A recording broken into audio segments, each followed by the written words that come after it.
Let's take the recording. I am Bruce Sundeen, Ag Communication Video. Scott Swanson, Ag Communication, Electronic Media Specialist. And just so you know what you're kind of into is that we're going to talk a little bit about shooting your own video, but more kind of leaning you toward a video that we created that will help you so you don't have to call at the last minute. You can download the video if you want, or just watch it whenever you want, share it with people. That's the whole idea. So you can do video, because video is important, right? Video is very important.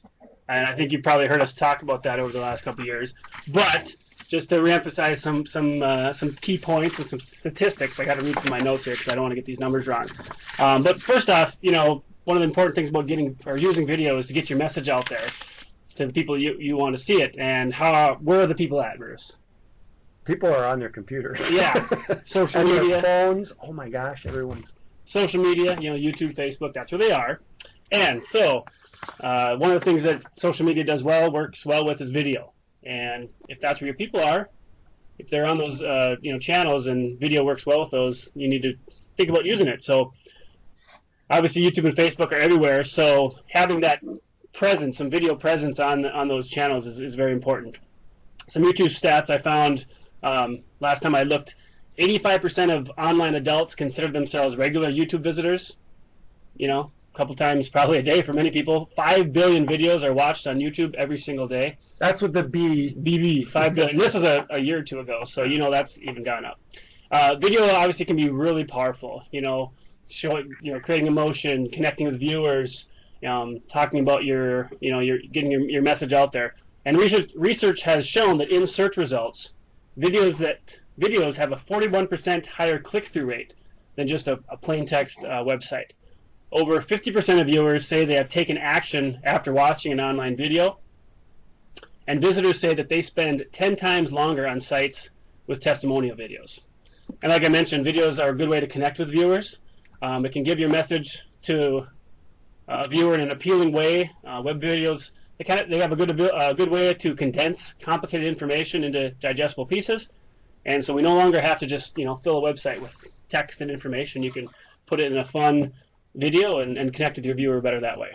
And so some of the stuff, what that means for you is some kind of impact with whatever you're doing, which is good. But part of that is you mostly have a message you're trying to convey. So when you shoot high quality video, it's not just because it looks all shiny and nice. It actually is less distracting and it gets to your point better. So we're going to just share.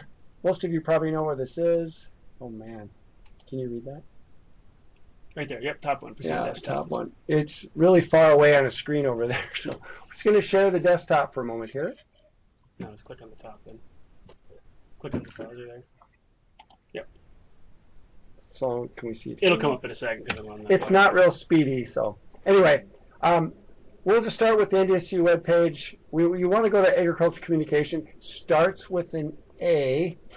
Real quick question, I suppose. Becky, are you seeing this, or is anybody else seeing the web page?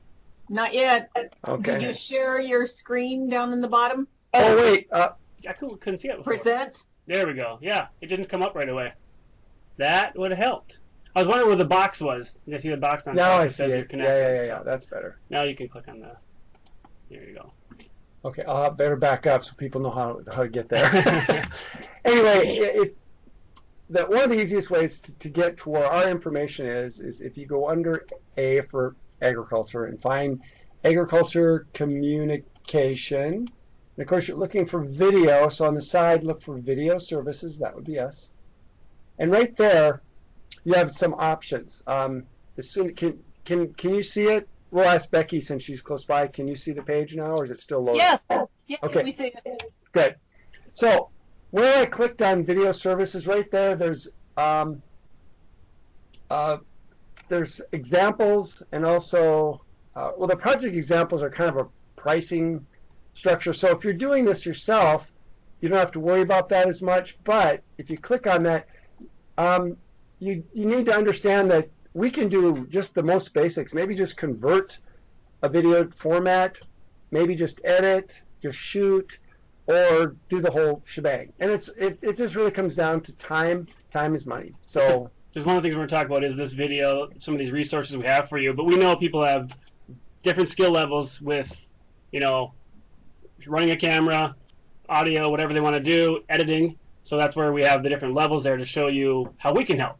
There's the basic level of us helping maybe just edit a little bit of video you've already shot, maybe a little bit beyond that, shooting something for you too, all the way up to real high-end productions that we hope people have for us to do too. And that's sort of the point of this video that we created, is so it's you don't even have to ask questions, you can just watch the video. And if you look under video trainings, the very bottom it says video shooting tips, bump up the quality.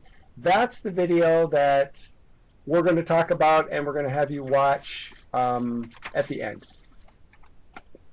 So now we go back to, let's see, can you see which one? Well, you want to stop it? Just go stop presenting at the top there. Middle. No, there you go. Okay. All right, so we'll talk just a little bit about the layout of the video, and these are the things you need to be concerned about. Number one is planning. You need to have a plan before you go out, so you know you have the right equipment, you know what the weather is, you know where you're going. That's like anything you do. But in video production, it's very important. Second part of it we have in there is outside lighting. Something you need to think about before you're going to go out to shoot. Something you plan before you go out and shoot. And think about what situation you want to be in, what time of the day you can do this in. Early morning or later afternoon is a little better because the sun is a little lower on the horizon. Mid-afternoon when the sun's right above you, one, it's going to be hotter. Two, you're going to get shadows and stuff on you. You got that sun above you. You can sometimes get some shadows on your eyes. And the wind tends to kick up in the afternoon, too. And the wind could be a little bit worse, and maybe you even have a better chance for less distractions even, too, maybe with people out mowing their lawn or airplanes flying around. So the whole point, instead of that sun blaring down on you in the middle of the day, if you can go earlier in the day or maybe later, it just won't be so hard on you, for one thing. And that goes into our next point, is the clothes that you wear. You try to avoid completely blacks and whites. That high contrast affects the camera, and it's trying to adjust for the light. So if you're wearing dark, it's going to make it look brighter than it should be, that kind of thing. So you find something kind of in the middle. Somewhat neutral, because most cameras you're going to be using has iris is going to be on automatic. Iris is what lets in the light or closes, so there's less light that comes in, less light or more light depending on what the camera thinks when it's in the auto mode, and that's what most all of our cameras are.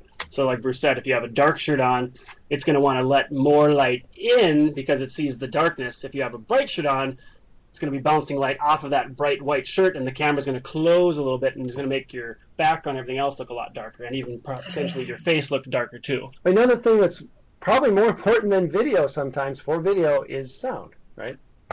Sometimes, yeah, it can be more important than the video, because if they can't hear you, you're not get your message across if your audio is horrible, and they're not obviously going to be able to probably lip read to know what you're saying and know what your message is. So audio is super important.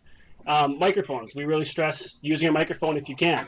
If you don't have them, if you don't have access to a microphone, you can obviously get the camera as close to the subject or to the people, like a person if you're interviewing them, as possible. But if you can, use a microphone. And we have microphones available in Ag Comm for checkout. We have 2 wireless microphones, which work really nice. They work with camcorders, but you'll have a wireless microphone then that you can run around, getting video, and still being recording the audio at the same time, good quality audio. You'd have a wireless microphone if you want to maybe interview somebody and they need to walk out into the field, a couple 100 yards, 100 feet, whatever you need, because it gives that distance. And then for phones, because we know people are recording video on phones, we also have microphones that are designed just for phones. I'll try to show it to the camera here just a little bit. Smart Lav, it's called. And it's designed, obviously, for your smartphone. That's why it's called Smart Lav, Smart Lavalier microphones. We have 4 of these in Ag Comm that we want people to use.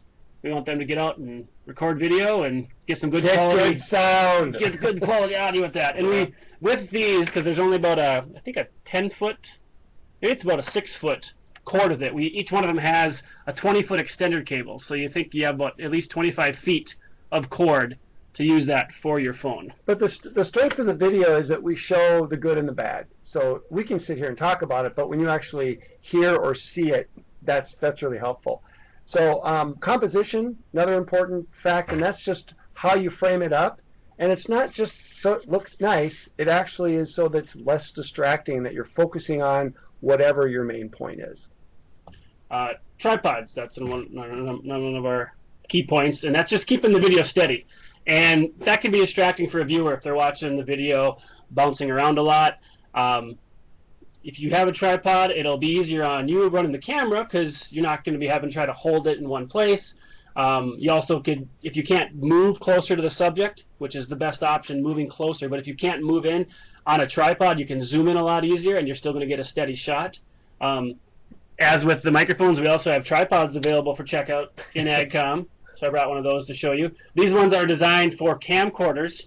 Got a little way to clip on a camcorder on the top, but we also have adapters for our phones, for your smartphone, that can then get connected to this tripod here. So you can use your phone on a tripod as well, and that makes, especially if you're recording something for more than a couple minutes, it's really nice to have it on a tripod. It makes it a lot easier for you, and like I said, a lot better for the viewer to see it when it's not bouncing around so much.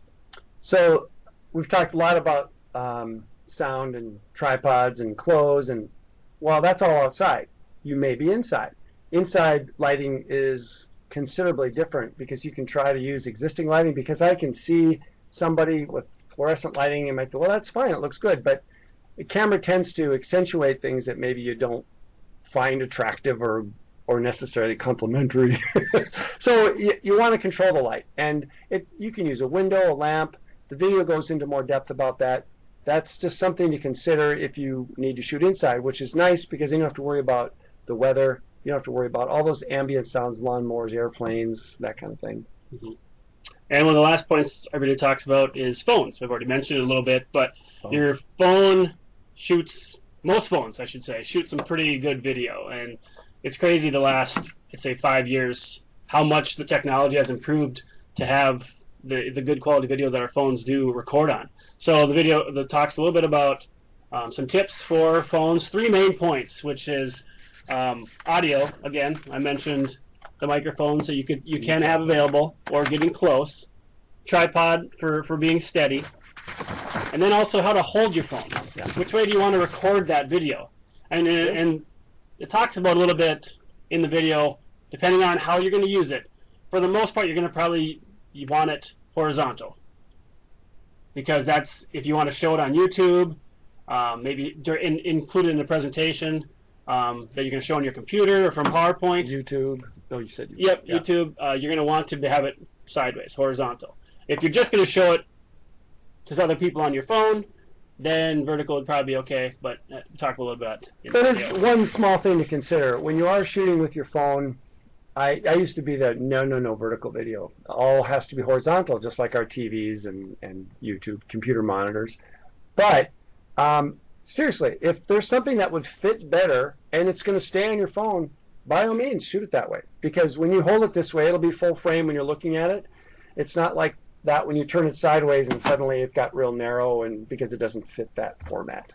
Mm-hmm. One thing we didn't talk about much in the video, but I had written it down for notes, and I forgot about it when we were talking about the sound.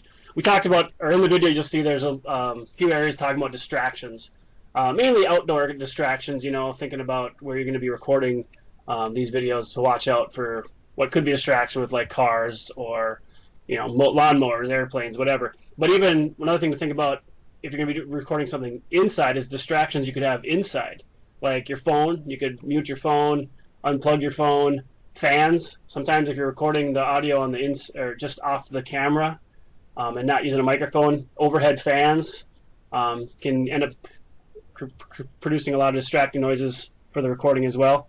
And even just having your door open. You guys have probably all been in a webinar or just talking with somebody on the phone and you hear distracting noises, somebody walking by their door. So just another thing to think about.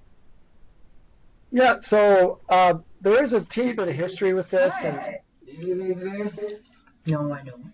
There's yeah, that's a good example. No, it's a video. My point being that some of you might have seen our previous video, which was SD, kind of looked like that. And we covered a lot of these points, but not all of them. And we think because we ran it by other people, a lot of these points are covered better and more understandable. I mean, so you learn, every time you do something a second time, you learn more, and now it's in HD, so that's very helpful. So at this point, if you guys have any questions specifically, because we've kind of covered most of what we wanted to talk about, you can either throw it in the chat or you can use your microphone if you have any questions at all. And then if you don't, what we're going to do is get to the point where we're just going to show you that path again to get to the video, and then we'll have you watch it. And then if you have more questions beyond that, that's where our contact information is right on that same web page. So yeah, we can ramble a few more minutes and give you guys a chance to type in a chat question if you have it, or just go ahead and got your microphone working. Just go ahead and blurt it out real quick. One thing I was thinking about that we try to remind people a lot too when we talk about this video, or the one that we've done before, is we're having you watch it now, and we're talking about it now, but one of the things that we always suggest is to watch it right before you go out to record. Obviously, you might not have the chance to do it like immediately before, but if you're, say you're going out to get some video, maybe you have a chance the day before to at least watch it. Just another chance to get reminded of a few of these tips before you go out and actually do your recording, and hopefully save you from running into issues while you're out there. So if we got the link up there, and you can watch it here today, but also keep it bookmarked if you want, or just remember where we have it here on our video services page there on the right-hand side. There it is right here. And when you do click on it, at least you get a little thumbnail. We're not going to show it this way because it doesn't work very well at all.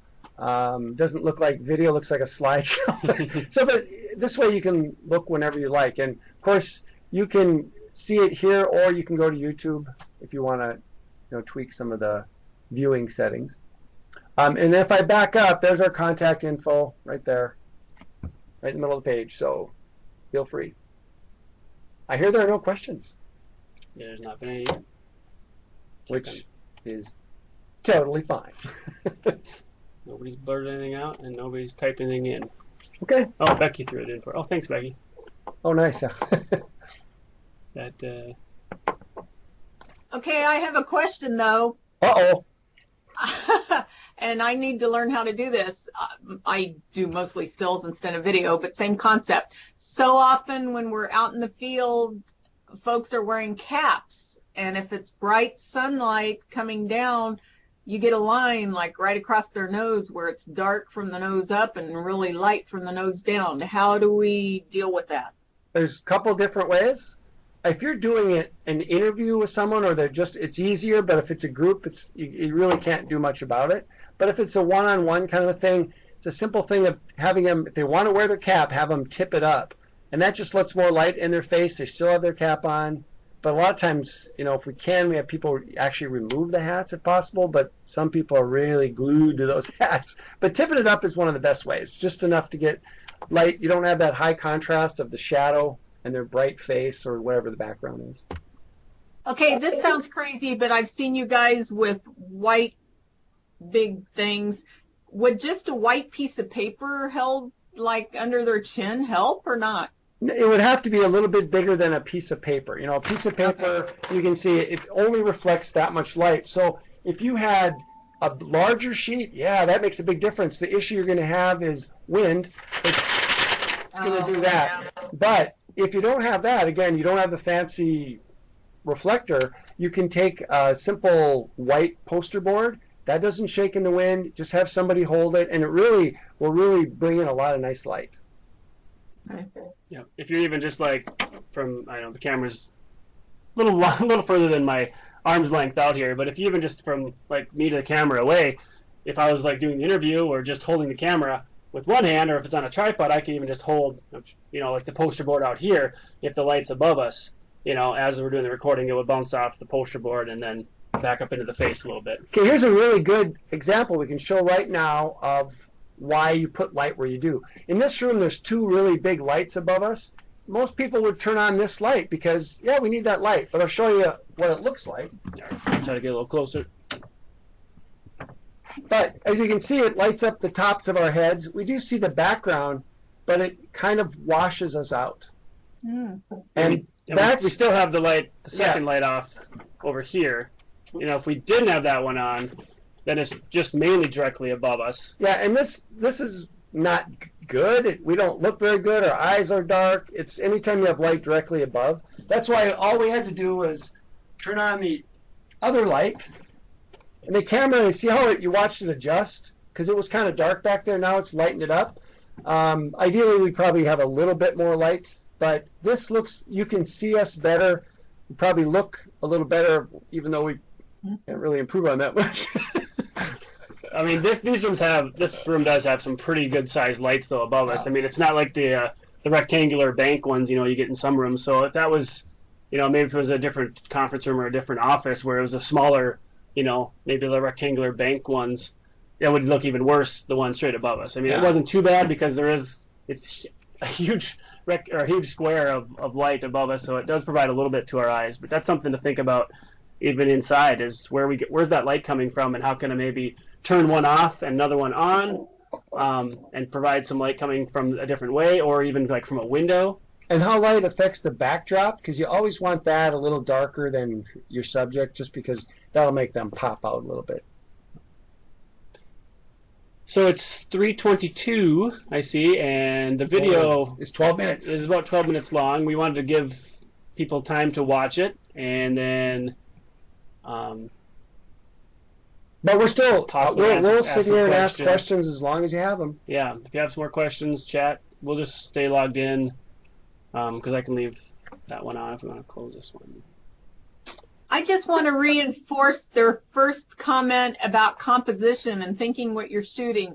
We get so frustrated in Ag Comm when we have backsides of people or 30 people in a line them up shot instead of faces and action and things like that. So thank you guys for mentioning composition. And sometimes we have to get pushy and say, hey, could you turn around this way? Or, hey, could you look over here? Or, hey, you turn around so I can see all of your faces or whatever. So don't be shy in kind of setting up, but yet still making it look natural. I know that sounds contradictory, but it really isn't. No, and actually you make a good point, Becky, that what we generally tell people, and this is the truth, you want to look good, you look better if you go over there. Yep, I mean, that's people right. love to look better if possible. Yeah, if you could take a picture of what it would be if you didn't adjust them or turn them around or move them somewhere, and then move them to where you're hoping you want to put them, and show them the two differences, you'd hope they would agree that, yeah, I guess that wasn't a big deal for me to to move over here for you, or to get a little closer to that person. So if there's no other questions, that's all we got for you. We really encourage you to watch that video, and then it'll do two things for you. One is you'll know what it's about, and it'll be great. But then when you're going to go on your shoot, it's good to just kind of be reminded before you go. And it's 12 minutes, so it's pretty quick. So